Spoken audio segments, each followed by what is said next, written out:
The draw of space solar is that it supercharges the ordinary benefits of solar. We went to the moon in less than 10 years. It is definitely possible to do this more quickly.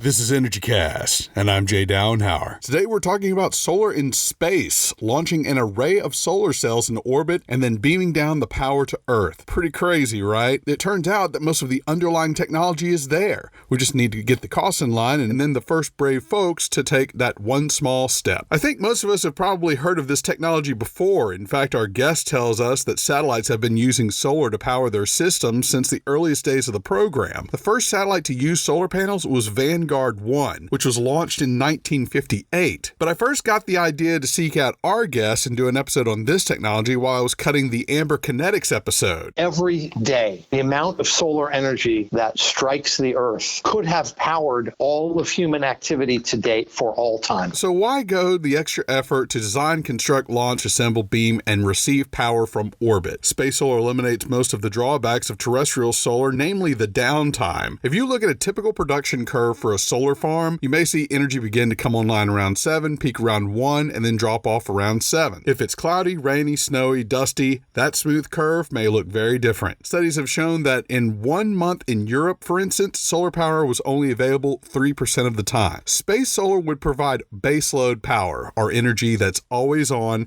with no downtime, no fuel, and no need for storage. Our guest says they would position solar collectors in an orbit far enough away from Earth, about 22,000 miles, so that they would almost never pass into the Earth's shadow. I'll post the rough image he drew during our interview online. In addition, the solar you're getting in the vacuum of space is much brighter and fuller than on Earth. In fact, most blue light on the light spectrum doesn't reach PV cells on Earth. In space, PV cells are specially designed to get that blue light as well. Our guest says a space solar design would consist of the following components. First, there's the array of PV solar panels, and these could measure a kilometer in diameter. Huge. The energy collected would then be beamed down using a transmitter, which would be attached underneath the PVs. And finally, there's the receiver down on Earth, which would collect the power from space. In episode 32, we first discussed wireless power, and I told you I'd eventually get back to the long-distance, high-wattage power transmission. Today's the day. As we discussed then, there are really two ways. Microwaves are probably the most mature technology. Scientists like them because they don't break down in the atmosphere. As long as there's a straight line to the receiver, you basically get everything that was sent. That's why we use microwave trucks for TV news. The signal's always perfect. And then there's the lasers, and this is where I think the real promise lies. Unlike microwaves, which would need a much larger array of receivers on Earth, the receiver for a laser transmission would be much smaller. However, more research is needed for that, considering the amount of power researchers like my guests want to beam down, which is in the order of a few hundred megawatts from a single space solar satellite. Our guest also points out some of the fundamental challenges of this technology, many of which you can guess. Launch costs, that beaming technology, and assembling in space. It would be cost prohibitive for astronauts to spend weeks assembling these arrays in orbit. No doubt it would be maddening to them, and you'd probably need Billy Bob Thornton to calm these guys down. His heart rate's racing.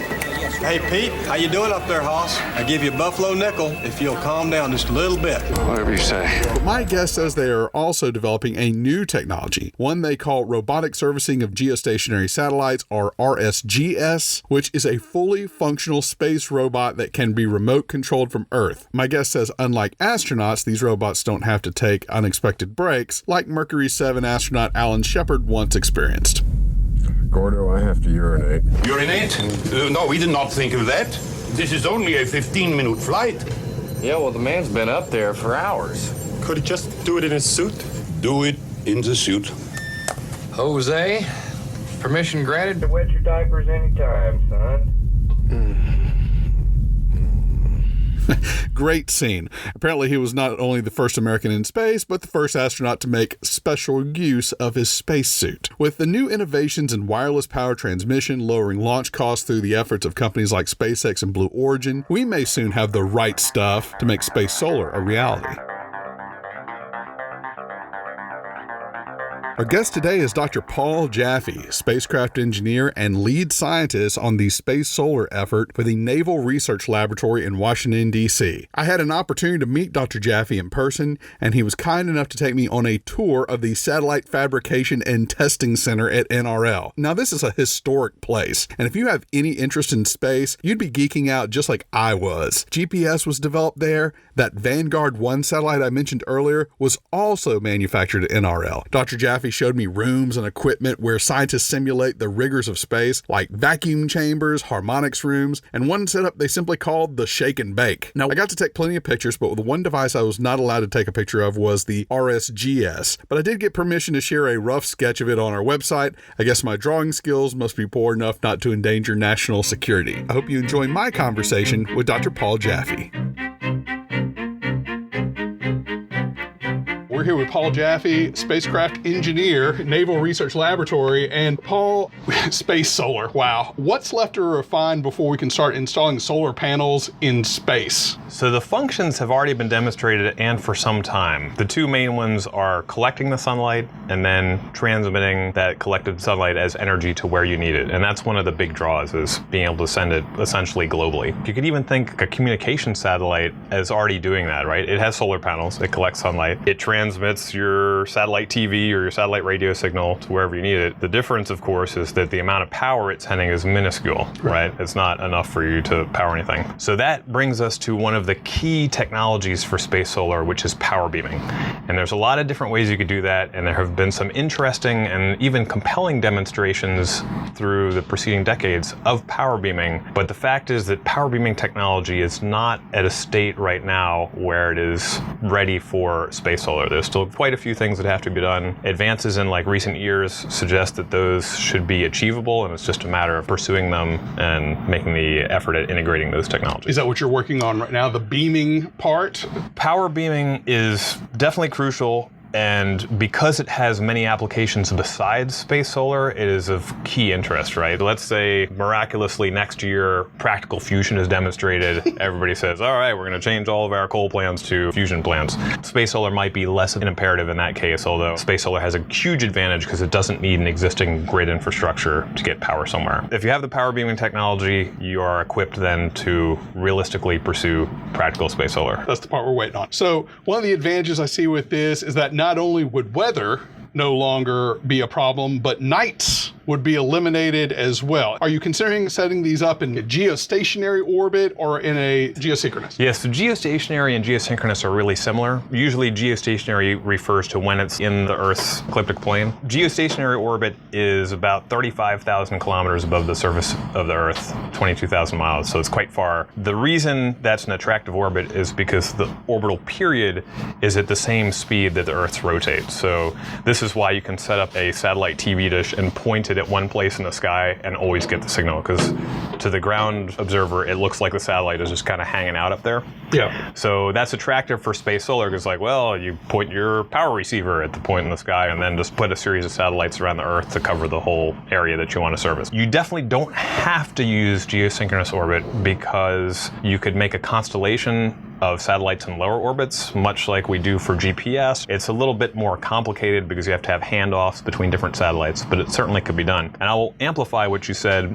The draw of space solar is that it supercharges the ordinary benefits of solar, right? Like if you think about photovoltaics, they're almost kind of magical, right? I mean, you just stick this thing out and electricity comes out of it. Sure. And you don't have to give it fuel. It's kind of amazing, right? The downside, as you pointed out, is nighttime, of course, clouds, clouds, rain, the atmosphere. By capturing that sunlight in space where it's brighter than the best desert on the clearest day at noon Right, yeah. by at least 40%, that's huge. And the fact that it can be 24/7 is enormous, right? Because that means now if you have any storage, it can be pretty small. You don't have to bank power for like days or weeks. You could probably do it for hours if you needed. As you pointed out, in geosynchronous orbit, the satellite would be in eclipse for less than 1% of the time, and it would happen at like very predictable scheduled interviews. It's actually at local midnight near the autumnal and vernal equinoxes. It's about as close to baseload as you're going to get. And I think that's what we're getting at. When the Earth is in the darkest side, are you still going to be able to collect solar and beam it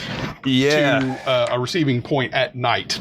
I'll take a picture of what you're drawing here. So the way to think about this, so the Earth's axis is inclined. Yeah. The sunlight's coming in. Here's the Earth's shadow. The vast majority of the time, the satellite is not in Earth's shadow. It will go for like months and months and months without ever being in the Earth's shadow.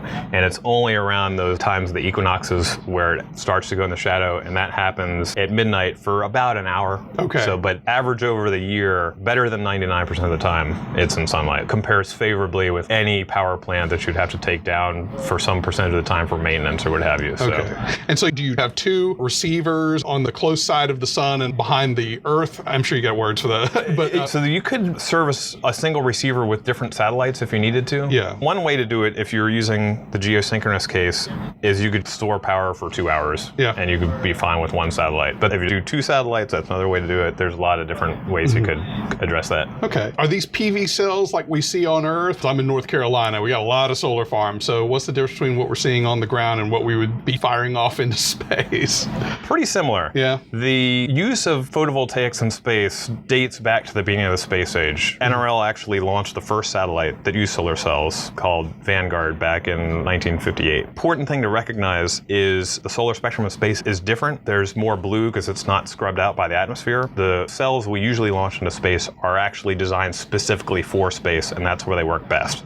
And because there is more sunlight there and it's more efficient, you can collect more sunlight per unit area in space with a solar panel than you would be able to do on the ground. Every few years, PV cells get more efficient. The standard cell is about maybe 18-ish%. Say we would get arrays up in space, the PV technology might make a huge advance. And then we'd want to swap these cells out with newer technology. But my guess is that the expense is really getting it up there in the first place. So how do we overcome the fact that we're going to put solar cells up there and then we're going to find a much nicer model and be compelled to want to swipe it out? I'm going to digress for a second here and talk a little bit about some of the things that contribute to the cost, which you've astutely observed is a really big consideration for implementing a space solar system. First, launch costs still pretty expensive to put stuff in space. The trend for that looks really encouraging because we've got SpaceX now regularly reusing their rockets. And Blue Origin is not that far behind them. The second factor is the cost of actually manufacturing the space hardware. Historically, most of our satellites are kind of like these artisanal crafted creations with lots of touch labor, right? They're really expensive. They're, for the most part, one of a kind. Well, we just took a tour. I appreciate that. And I didn't realize how much is actually being fabbed in the facility. It's like a Lamborghini factory in there. Yeah. So Lamborghinis aren't cheap. No. And if you want to make a cost-effective solar power satellite, you will need to use mass production. And the great news on that front is that we are seeing real mass production in the space industry now. For like the last 5 years or so, we have these space startups, and this will drive down that factor of the cost of the space hardware. And that's absolutely essential. Tying it back into your question, because the pieces are going to be mass produced and we'll be essentially setting up modular elements, if you need to upgrade something, it should be relatively straightforward. This is not going to look like the space station where it's all these crazy different pieces built in different countries and assembled. There'll be pieces that are coming off an assembly line. And if you say, well, we got the next upgraded version of the solar collector, we'll just start sending those up now. I should point out, we have in orbit today satellites that have been operating for decades with the solar arrays that they launched with. It's okay if you don't replace the solar panels every year. The other two cost factors are specific power, the amount of power you can get down per unit mass that you put in space. And a lot of the work we've been doing here at the Naval Research Lab has focused on figuring out how to drive that cost down. And then the fourth thing is you're going to have something on the ground to receive this, right? And that's not going to be free. No. So if that is going to cost more than 100 times the area of solar panels, it's going to be harder to make the economic case close. And this is another area where there's there's been not too much work related to the power beaming. This is essentially a power beaming receiver. There needs to be work in that area. Well, let's talk a little bit about the power beaming. We discussed briefly in a residential wireless power episode, but for high voltage, long distance transmission, it seemed like microwaves was the choice of those folks. Is microwaves still where it's at? Depends on the application. Uh-huh. So for solar power satellites, there are advantages and disadvantages of both microwave and laser, and we'll throw in millimeter wave there too, just for completeness. The areas of the electromagnetic spectrum that you focus on are largely driven by what gets through the atmosphere without a lot of loss. So microwaves excel in this, even if you're in a monsoon rainstorm, the losses are going to be quite low. The nice thing about lasers is you can make the transmit and receive surfaces a lot smaller, and this is just a function of the physics of the wavelengths. If you were operating a solar power satellite in geosynchronous orbit, 22,000 miles away, at 5.8 gigahertz, which is a newer Wi-Fi frequency, and you had a kilometer diameter transmit antenna, to get about 90% of that transmitted power, you would need a 3.5 kilometer diameter receiving area. Really? Okay. So that's quite large. Yeah. Now, if you're doing the same thing with laser, those areas become much smaller. But this introduces a second challenge, and that is the power density, right? You've talked on your show in the past how one of the advantages of nuclear is it has high power density, and one of the disadvantages of solar is it has a low power density. For space solar to be effective, and it will depend on the context, whether it's for the utility grid or for a remote installation, you have to look really carefully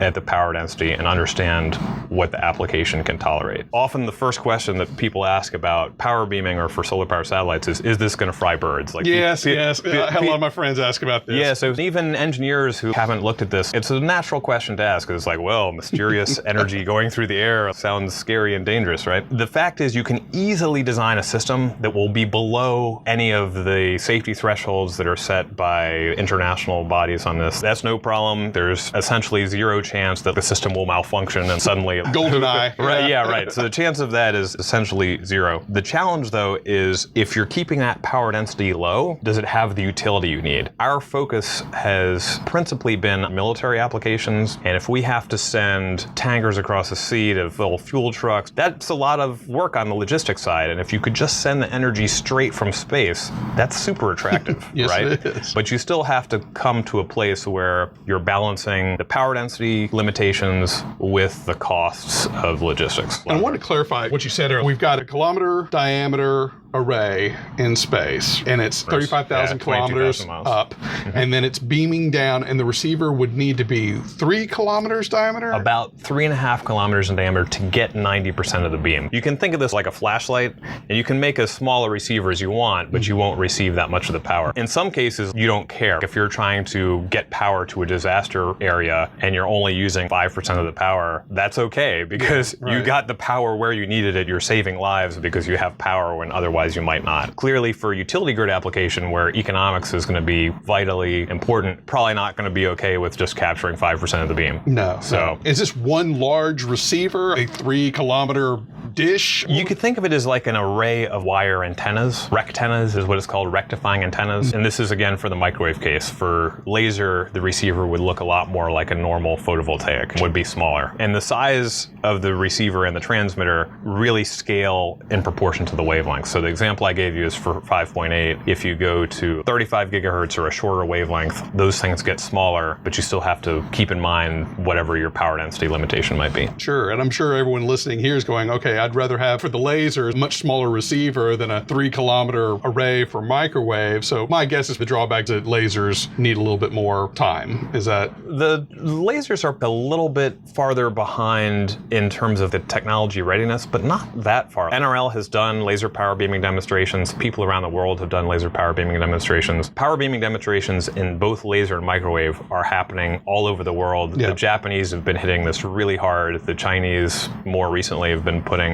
lots of resources into it. I can't even keep up with the papers coming out of China at this point on space solar and power beaming. The size of the transmitters and receivers, like I said, scales with the wavelength, and then also the safety level is a function of wavelength as well. So it turns out that 1500 nanometers, you can have up to 1,000 watts per square meter, and it's still perfectly safe. This is one of the reasons, I don't know if you've talked about them yet, but in the consumer arena with the wireless power folks, folks. There's one that's doing lasers called Y-Charge that is specifically picked this wavelength because you can have a higher power density. That gives you a big advantage if you're trying to cram a lot of power into a small area and still maintain the safety. Well, that's good. We haven't even talked about how much power we would be beaming down. A kilometer diameter array, how much would that be making? The power beaming link is independent of the power you want to get through it, other than setting the power density. For solar power satellites, you definitely are talking about megawatt or gigawatt scale for utility grids. For military or remote installation applications, you probably would be looking at 10 kilowatts up to like about 10 megawatts. Okay. So what I was asking was, how much power can a 1 kilometer diameter array make? Yeah, so it depends on the PV efficiency and the conversion efficiency you assume, but it's going to be on the order of 250 megawatts. Oh, really? Wow. So like a coal plant, a natural gas plant. Now, at the risk of getting a little too complicated, there's two surfaces for solar power satellites that you have to think a lot about when designing the architecture or the implementation. So one is the one we've been talking about, the power transmitting aperture, which for microwave would be big, for laser would be small. The other is that power receiving aperture that you have either your photovoltaics or like reflectors to some heat engine or sun pumped laser or something. Now these are different, and as the satellite orbits, they do not necessarily have to be coplanar. Well, most of the time they won't be. So there's this question of how do you get the energy from where it's being collected to the transmit aperture, and there's been a lot of different approaches to that. One is, say, just use reflectors and have like one surface. Like the work we've done here at NRL centers around what we call the sandwich module. It has the solar cells on top, the DC to RF conversion in the middle, and then the antenna on the bottom. You could make a big array of these and use reflectors to always illuminate the top. But there's other ways that you could do it. So you can increase the amount of power you collect by using these lightweight reflectors, which in turn helps improve your specific power. But this is also another technology area where limited work has been done. Okay. And how should we think of lasers in terms of voltage? I mean, I work in transmission. We do a lot of 500 kV, 100 kV. Is it being transmitted down in large kilovolts? How are we thinking about that? It's probably simpler to think of it in terms of the wattage. Okay. Because the output of the receiver, you have a bunch of latitude, just like a regular solar array where you can attach the cells either in series to increase the voltage or in parallel to increase the current. At the end of the day, you're most interested in the amount of power that's coming out of it. Yeah. So probably most straightforward to think of it in terms of watts. Just straight wattage. Okay. And then it gets transformed down on the ground. Right. Okay, good deal. When we took the tour, you showed me something. You told me don't take a picture of it. It's that new. Robotic servicing of geostationary satellites, RSGS. Basically a robotic repairman in space. This is exciting stuff. You said that you got a little bit torn what program you wanted to work on, but thank goodness we're working on space solar. I was going to say space robots, right? Like who wouldn't want to work on that? Right. But even the RSGS, the Space Handyman, you think will be critical to your program, right? Because the things that will be in space will be quite large, I don't think it will be easy to get away from having to do some assembly in space, and robotics will be critical for that. Now, it's important to recognize also that having the ability to assemble stuff in space has lots of utility. One of the reasons satellites are the size they are now is because it's like, what can you cram into a payload fairing, right? If you didn't have that limitation, you could build huge communication satellites, huge imaging satellites, all kinds of things. There's a lot to be said for in-space assembly capability and move bravely into the future here and build stuff in space and on the moon and elsewhere. Right. And I know that just from doing transmission projects, it gets expensive when the crews come out. So I can imagine that would considerably explode the cost. You had to have an astronaut up there doing the assembly as opposed to a remote control robot. Absolutely. Right? Robots don't need to eat. They don't complain. They'll work through the night. They'll need to take bathroom breaks. Right. That's right. You've been working on this for several years now. Where are you in the process and where are we headed? We're at a really exciting time. The prototypes that we made of the sandwich modules, we are preparing to do a flight experiment with. Oh, yeah. And we have other projects ongoing in power beaming. I would say watch this space. I would hope that within the next couple of years we'll have exciting results that we can report. It's certainly something that I think gets a lot less visibility than other sources of energy. Most people that I talk to have never heard of it. Even fewer people have heard of it than nuclear fusion. And I think it's really important to make investments in these farther term ideas. Space solar, in a sense, has fallen through the cracks. The challenge for it is, it sounds like a space project. So people say like, oh, well, NASA should do it. NASA's like, well, it sounds like an energy project. Maybe the Department of Energy should do it.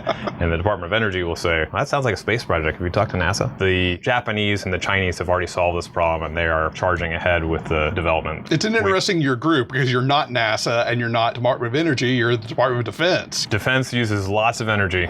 Yes, so I've heard. We have vested interest in using that energy wisely. And it's worth pointing out that if space solar works out, it is hard to realize all of the implications it's going to have, not just for energy, but for geopolitics. Imagine that a country now has the equivalent leverage of what Saudi Arabia has now for oil, where they have this excess capacity. And now imagine a country that can send clean energy anywhere in the world on demand. That's something where the U.S. would probably prefer to be a producer rather than customer. No doubt. One of the things that was very interesting in taking me on that tour that made me think of some things, and one of them was you showed a lot of the equipment that you use. And by the way, they fabricate all kinds of satellites here. So you had a lot of your stress tests. So you had frequency, shaky tests. We actually call it shake and bake. Shake and bake, that's right. And I always love talking about this, especially when I came from oil field, was how do you make it tough? How do you keep from it breaking? In a lot of ways, it needs to be tougher than something on the ground. Yeah, space is a unique environment. There's the temperature extremes, there's radiation depending on what orbit you're in. There's also the risk of space debris or solar activity, coronal mass ejections, and solar wind related challenges. So we do a lot of testing to ensure that the satellites we make today are going to be able to survive those. Fortunately, we've had satellites in orbit now for decades, and we've shown that we can contend with a lot of these challenges without trouble. Undoubtedly, space solar would be on an unprecedented scale and would present new challenges. That said, space does have a lot of advantages over the ground. Fewer vandals in space. Security is a little bit easier. That's right. You don't have to wipe the dust off periodically or wash them. It's not going to get blown away in a hurricane or a tornado. There's also some man-made issues in space. The space junk. For sure. And would some of this get eliminated where you're not in that orbit where most of the satellites are? Because I think people, they saw WALL-E, Right. they saw Right. gravity and all this, and it just seemed like there's just a lot of crud up there. And so how do you get away from the busy parts of the orbit? Space junk is undoubtedly a real problem. It is the worst in low Earth orbit, about 2,000 miles up, and that is not where we would be likely to put any solar power satellites. You still have to move your mass through that region. That said, we are talking about things that are very large. You would expect them to probably take some hits and need potential repair or replacement at times. But you think you're going to be high enough up? Yeah, and again, at the risk of getting a little technical, space debris in low Earth orbit is problematic not just because it's more numerous, but because the differential speeds involved are very high. If you go higher, like to geosynchronous orbit, the space debris is less, and the debris that is there is moving at a slower speed, so it has less kinetic energy. It's going to do less damage if it hits you. And then there's a whole range of orbits between low Earth orbit and geosynchronous orbit that have very little debris in them just because they haven't been used as much as those two orbits for satellites. Space debris, clearly have to think about it, but it's not a showstopper. So where do you see this in the future? It seems like you could set a lot of these things up and start beaming them down all over the world, right? Frankly, a lot of it depends on priorities, policy priorities. We went to the moon in less than 10 years. It is definitely possible to do this more quickly. The real question is whether it makes sense. There's all these different energy options for the grid that are competing. This is just one among many, and there would have to be a compelling reason that it would make sense for the grid. The specialized applications, I think it's an easier case to make because those pay a much higher price for energy. I think it would be possible, certainly before mid-century, to have demonstration systems and probably even operational systems. The Chinese and Japanese both are planning to do demos by 2030 timeframe. I think with sufficient application of resources, we could certainly do the same. Would it make sense to have this as an application on Mars? There have been quite a few papers looking at space solar for Mars, and it's an intriguing possibility. Probably more people have been looking at it for the moon, simply because on the moon you have a 2-week nighttime, and you need a pretty big battery to last 2 weeks, even if you have a 2-week day to charge it up. For the space applications, there's quite a few opportunities, and in some ways those are easier because you don't have to go through as thick an atmosphere, you don't have to worry about allocating the spectrum. That's one challenge we haven't really talked about. The spectrum for microwave or radio wave power transmission is already really crowded, right? Everybody's using Wi-Fi, using Bluetooth. There's not a huge swath of spectrum that's just waiting to be used for transmitting power in the radio waves. Doesn't mean that it can't coexist, but there's a challenge there. All right, Paul, I'm going to go ahead and finish and do our lightning round of your thoughts on different energy technologies, starting with natural gas. Decarbonize it, it's finite. Crude oil. Decarbonize it, it's finite. Nuclear, that's already decarbonized. Great on being low carbon, obviously has to be safe. Coal. also needs to be decarbonized and is great for some stuff, but I think is going to have a harder time competing into the future. Wind. Wind is great. Use it where it makes sense. Terrestrial solar. Growing fantastically. I think it is probably the one to beat. It uses the fusion reactor in the sky that we can already take advantage. Are we calling this space solar? What do you like calling it? I just call it space solar because it's short and snappy and people can understand it. Okay, all right. Space solar. It supercharges the benefits of regular solar. It's clean, it's constant, it's globally transmissible, it's essentially infinite, and it's critical to explore it. Definitely needs more attention. We neglected it at our peril because we don't lead, someone else will. Biofuels. I think they have a place. They've got the high energy density that you need for a lot of applications that will require that for some time. Hydroelectric. Modernize and maximize. Yeah. Geothermal. Use it where it makes sense. Right. Energy storage. Definitely important. I am excited by the growth we're seeing in that area. Electric vehicles. All right, so I have a big thing here because EVs is kind of another passion of mine. So, you have quite a bit here, actually. Yeah, I haven't consulted my notes that much. So I know from listening to your podcast, that, are you still a Camaro owner or are you a former? Yeah, I still have the Camaro at home, yes. So I used to have a Camaro. I understand the draw of just pushing the gas down and hearing that engine purr and just feeling the power, right? But the fact is, EV performance now is totally devastating, right? Oh, I've sat in one, yeah. Like the 0 to 60 records are held by a plug-in Porsche and Tesla, right? So the fact is that they're here, they're going to dominate. And then you got the electric motorcycles that are also similarly dominating. Yeah, I'm kind of looking at those too, yeah. The thing with the EVs that most people I think don't realize yet is how accessible they are and how much time and money they will save, right? We bought a year and a half ago a used 2013 Nissan Leaf, and it really opened my eyes. You can get a used Nissan Leaf for under $10,000 pretty easily. I drive that thing every day for the last year and a half. Anyone who's looking to buy a car is doing themselves a disservice if they don't at least look at plugins. Is this also a car buying guide? So as I said, I've been listening to all of your podcasts, and I have a list of topics and guest suggestions that I'm going to give you. Oh, please, yes. Don't want to get too sidetracked, but I definitely am big on the EVs. You're really putting all the other guests to shame, I got to tell you. Okay, and then two more. Energy efficiency. It's win-win. Do it prudently. Yeah, and then finally, you said you just listened to Michael Binderbauer, nuclear fusion. I would love to see nuclear fusion. You can't win if you don't play, so we should definitely be investing in it. Clearly, we've been at it for a while, so it'd be nice to see some hopeful developments there. Yeah, okay. Thank you so much, Paul. Appreciate you. That was Dr. Paul Jaffe, spacecraft engineer for the Space Solar Program at the Naval Research Laboratory in Washington, D.C. I want to thank him for showing me around the facility. I have plenty of pictures, what I could take pictures of at least, on energy-cast.com and on Instagram at Host Energy. I also want to thank Daniel Perry for setting up my visit to NRL and getting me past all the proper security channels. I also want to let you know that in addition to Dr. Jaffe, Daniel also helped me get 3 more interviews with NRL researchers, and we'll be releasing those episodes over the next few months. All guests are sent the raw and completed audio the week of release. So far, no complaints. Be sure to leave us a positive review on iTunes. That gets the word out. Music was produced by Sean Stroop at Stroop Loops. That wraps up episode 50. Another huge milestone for the show. You can tell I wanted to make this one special, and I hope I lived up to it. Thank you again for all the support and helping me get the word out. I also want to thank all the folks who've reached out to me for guest ideas and all the communications professionals out there who make setting up these interviews so much easier. We've got plenty more ahead in 2019. Be sure to join us next week when we learn about the energy source called Karnkraft that Sweden is using that is clean, carbon-free, reliable, and ready for use in the developing world to deliver energy to hundreds of millions of people without power. Until then, I'm Jay Dowenhauer. We'll see you next time.